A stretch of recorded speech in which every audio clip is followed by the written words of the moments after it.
Hello students, कैसे हैं आप सब। आई होप आप सब बहुत अच्छे से होंगे और अपने एग्जाम्स की तैयारी अच्छे से कर रहे होंगे। तो welcome to my channel Pooja Special Vyakaran Classes. आज मैं आपको इम्पोर्टेंट अनुच्छेद बताने वाली हूँ। लास्ट वीडियो में हम लोगों ने अनुच्छेद के बारे में पूरा पढ़ा था कि अनुच्छेद क्या होता है, कितने नंबर का आता है। देखिए 6 नंबर का आता है आपके एग्जाम्स में और ये बहुत ही इम्पोर्टेंट है। तो जो है हमें 6 नंबर पूरे लेने हैं। तो मैं आज कुछ इम्पोर्टेंट टॉपिक्स जो बहुत इम्पोर्टेंट हैं वो मैं बताने वाली हूँ, ताकि आप उनको सिर्फ पढ़ के चले जाइए। मैंने लास्ट वीडियो में आपको एक टॉपिक के बारे में भी बताया था, मोबाइल के बारे में, मोबाइल का अनुच्छेद बताया था। और इसके अलावा मैंने आपको ध्यान रखने योग्य बातें भी बताई थी कि अनुच्छेद लिखते समय हमें कैसे लिखना है और क्या बातें ध्यान में रखनी है और कितना लंबा लिखना है, कैसे लिखना है, सभी कुछ बताया था। तो चलिए आज इम्पोर्टेंट अनुच्छेद देखते हैं कि कौन से हमारे एग्जाम्स में बहुत इंपॉर्टेंट हैं और कौन से हमें पढ़ के जाने हैं। ठीक है, तो चलिए देखते हैं। देखिए अनुच्छेद में आपको एक तो सबसे पहला है ऑनलाइन शिक्षा। सबसे पहले आजकल जो करंट चीजें हैं सबसे इम्पोर्टेंट है ऑनलाइन शिक्षा। जैसे मैं भी आपको पढ़ा रही हूँ तो ऑनलाइन ही है। तो ये सब ऑनलाइन शिक्षा, शिक्षा जगत में नवीन क्रांति। ठीक है, तो आपको ये वाला टॉपिक है, या आधुनिक जीवन में मोबाइल, या थर्ड है कंप्यूटर आज की जरूरत, और फोर्थ इंटरनेट सूचनाओं की खान। तो ये सब काफी कुछ मिलते जुलते टॉपिक हैं जिनमें काफी कुछ हमें एक सा ही लिखना है। चाहे ऑनलाइन शिक्षा हो, मैं थोड़ा थोड़ा आपको इसके बारे में बता रही हूँ। देखिए इसमें आपको संकेत बिंदु तो मिलते ही हैं, उन्हीं संकेत बिंदु पे आपको लिखना होता है। अब जैसे ऑनलाइन शिक्षा आपको पता ही है कि शिक्षा जगत में नवीन क्रांति, इसके बारे में आप कुछ भी जो भी संकेत बिंदु मिलेंगे उसमें अपने तरह से जोड़ देंगे कि भाई आजकल ऑनलाइन शिक्षा का ही जमाना है, इससे हम घर बैठे ऑनलाइन पढ़ सकते हैं, हमें कहीं भी जाने की जरूरत नहीं है और अच्छी से अच्छी जानकारी हमें प्राप्त हो जाती है। कहीं भी किसी भी देश के किसी भी कोने में बैठकर हम पढ़ सकते हैं। ठीक है, तो ऑनलाइन शिक्षा आप और उसका बता देंगे कि हम कोरोना टाइम में जब हम कहीं जा नहीं सकते थे तो हमने घर बैठे हमारी शिक्षा ऑनलाइन के माध्यम से जारी रही, किस तरह से हमने पढ़ाई आगे अपनी कंटिन्यू करी। तो ये सारी चीजें आप ऑनलाइन शिक्षा के बारे में बता सकते हैं। ठीक है, तो ये हो गया। फिर आधुनिक जीवन में मोबाइल, ये मोबाइल तो हमारे लिए बहुत ही उपयोगी है।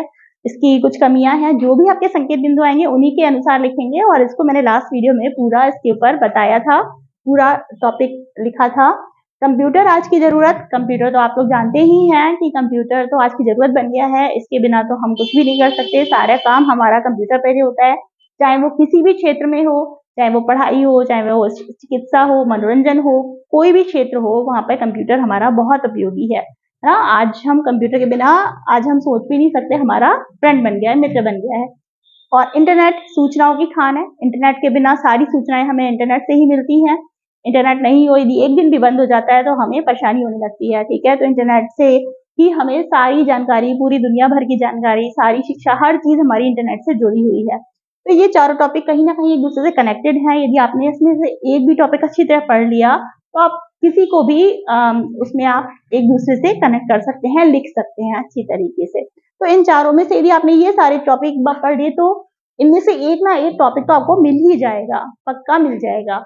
और दूसरा, मैंने जो सर्च किया, मुझे आपको एक तो इन चारों में से एक टॉपिक मिलेगा आपको, और दूसरा मुझे ये लगा कि पर्यावरण संरक्षण, एक पर्यावरण के ऊपर एक आप टॉपिक जरूर तैयार कर लीजिए, मतलब पढ़ के जाइए। समय की मांग, पर्यावरण संरक्षण, क्योंकि क्या है, पर्यावरण हमारा बहुत ज्यादा दूषित होता जा रहा है, वनों की कटाई हो रही है, तो उससे संरक्षण की जरूरत है। ठीक है, ग्लोबल वार्मिंग है ना, ग्लोबल वार्मिंग, पृथ्वी पर क्या है, धरती का तापमान बढ़ता जा रहा है ना।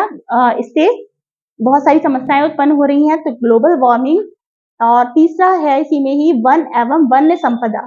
वन हमारे लिए बहुत उपयोगी है, वन्य संपदा हमारे लिए, सभी कुछ हमें वनों से ही मिलता है।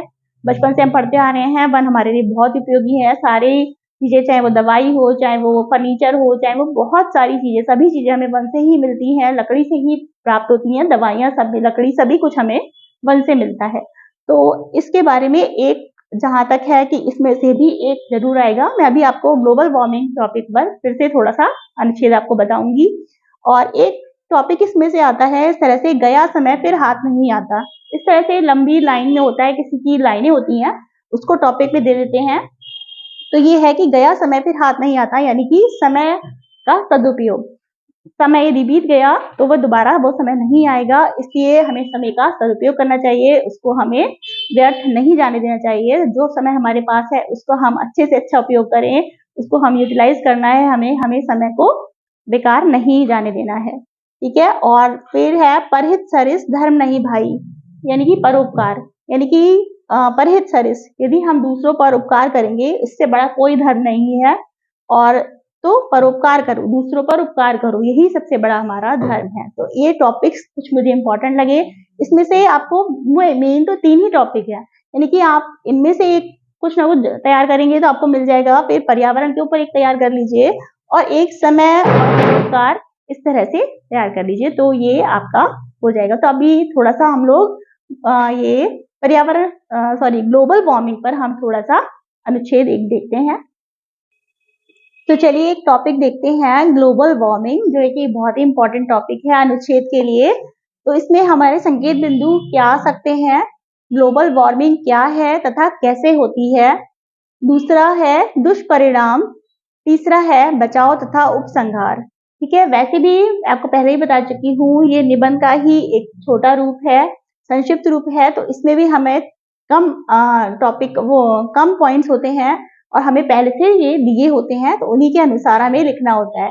तो ठीक है, हमने पहला हेडिंग डाल दिया, इसी को हम हेडिंग में डाल देंगे जो संकेत बिंदु दिए गए हैं। देखिए ग्लोबल वार्मिंग क्या है तथा कैसे होती है, तो इसमें हमें क्या लिखना है, ग्लोबल वार्मिंग के बारे में बताना है। जैसे कि सभी को पता है कि ग्लोबल वार्मिंग क्या है, पृथ्वी का तापमान बढ़ते जाना। देखिए क्या लिखा है, ग्लोबल वार्मिंग यानी वैश्विक तापमान, पूरे विश्व का तापमान आज विश्व की सबसे बड़ी समस्या बन चुकी है। इससे न केवल मनुष्य बल्कि पृथ्वी पर रहने वाला प्रत्येक प्राणी परेशान है। ग्लोबल वार्मिंग शब्द का अर्थ है, क्या अर्थ है ये देखिए, संपूर्ण पृथ्वी के तापमान में वृद्धि होना। पृथ्वी के तापमान में वृद्धि हो गई है। हमारी पृथ्वी पर वायुमंडल की एक परत है, ठीक है, इसको जानते हैं क्या होता है, पृथ्वी पर वायुमंडल की एक परत है जो विभिन्न गैसों से मिलकर बनी है, जिसे ओजोन परत कहते हैं। ये ओजोन परत ही हमारी रक्षा करती है। तो देखिए ये ओजोन परत सूर्य से आने वाली हानिकारक किरणों को रोकती है, पर मानवीय क्रियाओं, हमारी मानवीय क्रियाएं क्या हैं, जैसे हम लोग बहुत ज्यादा एसी, रेफ्रिजरेटर का प्रयोग कर रहे हैं और वनों की कटाई कर रहे हैं, तो की कटाई के कारण ओजोन परत में छेद हो गया है, ठीक है, जिसके पतली हो गई है, यानी कि ओजोन परत जो है उसकी लेयर जो है वो बहुत पतली होती जा रही है, जिसके कारण सूर्य की हानिकारक किरणें पृथ्वी के वातावरण में प्रवेश कर रही हैं। तो ये तो होता है, जब पृथ्वी के वातावरण में सूर्य की हानिकारक किरणें प्रवेश करेंगी तो क्या होगा, ग्लोबल वार्मिंग होगी, पृथ्वी का तापमान बढ़ेगा। तो अब दुष्परिणाम, इससे परिणाम क्या होते हैं, इसके बुरे परिणाम, दुष्परिणाम यानी बुरे परिणाम क्या होते हैं, ग्लोबल वार्मिंग के परिणाम स्वरूप पृथ्वी के तापमान में लगातार वृद्धि हो रही है। इसके कारण समुद्र में रहने वाले जीवों तथा पृथ्वी पर रहने वाले जीव जंतु पर खतरा मंडरा रहा है, चाहे वो समुद्र में जीव रह रहे हों, चाहे मतलब इतनी ज्यादा गर्मी है तो समुद्री जीव भी मर रहे हैं, और पृथ्वी पर जो जीव जंतु रहते हैं वो भी रह नहीं पा रहे हैं। तो मनुष्यों को भी अनेक स्वास्थ्य संबंधी समस्याओं, है ना, हम जो मनुष्य हैं उनको भी बहुत सारी स्वास्थ्य संबंधी समस्याएं हो रही हैं, त्वचा संबंधी समस्याएं हो रही हैं। जब इतनी तेज किरणें होंगी सूर्य की तो त्वचा संबंधी समस्याओं का सामना करना पड़ रहा है। जीव जंतु की पूरी प्रजातियां ही समाप्त हो रही हैं, ये इसके दुष्परिणाम हो गए। अब हम क्या है तीसरा, बचाव तथा उपसंहार। थोड़ा सा हम बचाव उपसंहार के बारे में बताएंगे। यदि समय रहते ग्लोबल वार्मिंग को रोकने के उपाय नहीं किए गए तो हमारी पृथ्वी जीने की योग्य नहीं रह जाएगी। इसे रोकने के लिए हमें प्रदूषण को कम करना होगा। सबसे पहले हमें क्या करना पड़ेगा, प्रदूषण, तरह तरह का प्रदूषण होता है ना, वायु प्रदूषण, ध्वनि प्रदूषण, तरह तरह की गैसें जो है, कार्बन डाइऑक्साइड, मोनोऑक्साइड, ये सारी गैसें हमारी हवा को दूषित कर रही हैं, तो इनको कम करना होगा और वृक्षारोपण को बढ़ावा देना होगा, क्योंकि वृक्षारोपण होगा तभी हमें शुद्ध ऑक्सीजन मिलेगी, तथा वनों की कटाई को रोकना होगा। साथ ही कार्बन डाइऑक्साइड तथा अन्य हानिकारक गैसों के उत्सर्जन में कमी करनी होगी। ऐसी चीजों का प्रयोग कम करना होगा जिससे दूषित गैसें निकलती हैं, तभी पर्यावरण का संतुलन बना रह पाएगा। तो ये तो मैंने आपको बता दिया इस तरह से लिखने का। आपके इसके अलावा आपके मन में जो भी विचार आ रहे हैं इसके संबंधित, आप इसको लिख सकते हैं, बढ़ा सकते हैं, कम कर सकते हैं, जो भी आपके मन में विचार आ रहे हैं वो आप लिख सकते हैं। इस तरह से मैंने आपको एक एग्जाम्पल बताया ये बहुत इंपॉर्टेंट टॉपिक है, इसलिए मैंने आपको इस तरह से बता दिया। तो यदि आपको ये वीडियो अच्छी लगी हो तो वीडियो को लाइक कीजिए, शेयर कीजिए, चैनल को सब्सक्राइब कर लीजिए और कमेंट करके बताइए कैसा लगा। Thank you so much.